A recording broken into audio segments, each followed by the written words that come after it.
ധ്രുവി എപ്പോൾ സ്ലേറ്റ് വായിക്കാൻ വേണ്ടി വെള്ളം തൊട്ട് വായിക്കില്ലേ, നമ്മളെ പണ്ടത്തെ വായിക്കുന്ന സാധനം ഇത് അല്ലേ?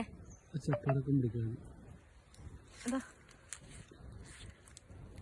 ഈ സാധനം പണ്ട് നമ്മളെല്ലാം ചെറുപ്പത്തിൽ സ്ലേറ്റെല്ലാം വായിക്കാൻ ഉപയോഗിക്കുന്ന സാധനമാണ് ഇതിങ്ങനെ എൻ്റെ തൊലിയെല്ലാം കളഞ്ഞിട്ട് ഇങ്ങനെ പീസ് ആക്കിയിട്ട് നമ്മളിങ്ങനെ ബോക്സിൻ്റെ അകത്ത് നിറച്ച് വെക്കും. എന്നിട്ട് ഓരോന്ന് എടുത്തിട്ട് നമ്മളിങ്ങനെ വായിക്കും.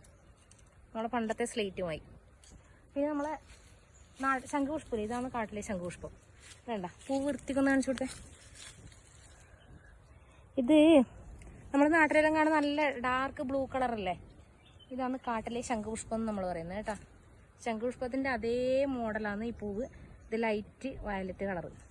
ഇത് ഒരുപാടുണ്ട് ഇവിടെയുള്ള. കാണിച്ചത് കണ്ട, ഇവിടെയെല്ലാം കണ്ട നല്ല കാണാൻ ഭംഗിയാണ്. കാട്ടിലിങ്ങനെ എത്ര പൂക്കളാണ് എന്താ, സൂം ചെയ്ത് കാണിച്ചേ. എന്താ കാട്ടിലെ ശംഖുപുഷ്പം. അപ്പം നമ്മളിന്ന് റബ്ബറെല്ലാം ഒന്ന് തെളിക്കാൻ വേണ്ടി വന്നതാണ്. വലിയ കുന്നും മലയെല്ലാം ഒന്ന് കാണുമ്പോൾ അപ്പോൾ കാണുന്ന കാഴ്ചകളാണ് ഓരോന്ന് കാണുമ്പോൾ നിങ്ങൾക്ക് കാണിച്ചു തരുന്നത്.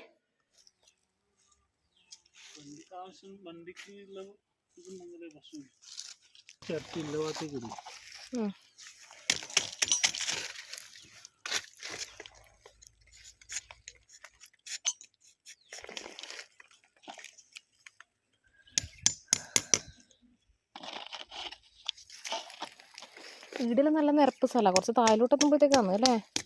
വായിക്കാൻ പ്രശ്നമൊന്നുമില്ല. അപ്പോൾ ഇതേപോലെ ഒന്ന് ടോർച്ച് വെച്ചാൽ മറ്റേ വലിയ ടോർച്ച് കൊടുക്കുക. അതിനാ ടോർച്ച് എങ്ങനെയാ കയ്യിൽ വെക്കുക? അരക്കിറക്കിയാൽ പോലെ.